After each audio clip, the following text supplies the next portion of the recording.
আসসালামু আলাইকুম ওয়া রাহমাতুল্লাহি ওয়া বারাকাতুহু। সম্মানিত দ্বীনী ভাই ও বোনেরা, আজকে আমরা জানব সহজ মৃত্যুর 5টি আমল সম্বন্ধে।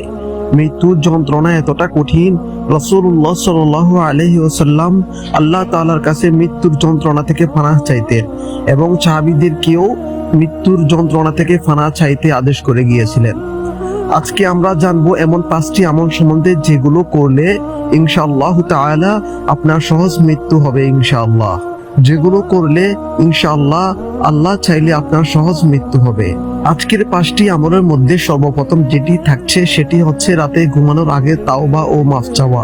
রাতে ঘুমানোর আগে আল্লাহর কাছে খালিস মনে তাওবা করা।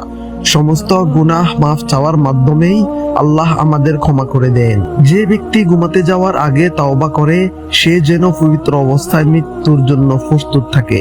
দ্বিতীয় বিষয়টি বলার আগে আপনাদেরকে বলে নেই, আমরা যথাসাধ্য চেষ্টা করি ইসলামিক কিছু জ্ঞান আপনাদের সাথে শেয়ার করার জন্য।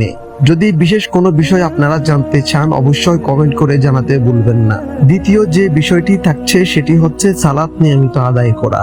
রাসূলুল্লাহ সাল্লাল্লাহু আলাইহি ওয়াসাল্লাম বলেছেন, যে ব্যক্তি 5 ওয়াক্ত নিয়মিত নামাজ আদায় করে তার মৃত্যু সহজ হয়, কবরে আযাব হালকা হয়।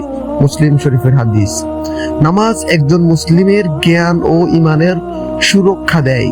নামাজ কেবল ফরজ নয় বরং মৃত্যুর সময় জান কবচের কষ্টও হালকা করে। যদি এতক্ষণ পর্যন্ত আপনি আমাদের ভিডিওটি দেখে আসেন অবশ্যই ভিডিওতে একটি লাইক করে দিবেন এবং সাবস্ক্রাইব করে থাকলে অসংখ্য ধন্যবাদ।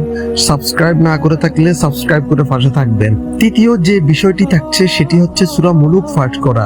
নবী করিম সাল্লাল্লাহু আলাইহি ওয়াসাল্লাম বলেছেন, সূরা মুলুক এমন একটি সূরা যা কবরের আযাব থেকে রক্ষা করে। তিরমিজি শরীফের হাদিস। তাই ঘুমানোর আগে সূরা মুলুক পড়ার অভ্যাস করুন, এটা হবে মৃত্যুর প্রস্তুতি। এই আমলটি রাসূল সাল্লাল্লাহু আলাইহি ওয়াসাল্লাম সর্বদাই করতেন।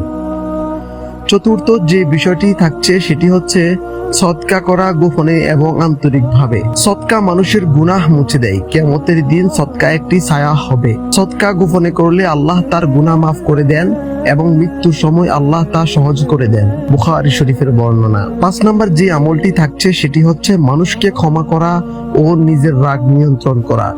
নবী করিম সাল্লাল্লাহু আলাইহি ওয়াসাল্লাম বলেছেন, যে ব্যক্তি দুনিয়াতে মানুষের উপর দয়া করে আল্লাহ তার উপর আখিরাতেও দয়া করবেন। রাগ কমাও, অন্যকে ক্ষমা করো, তুমি আল্লাহর রহমতের অধিকারী হবে ইনশাআল্লাহ।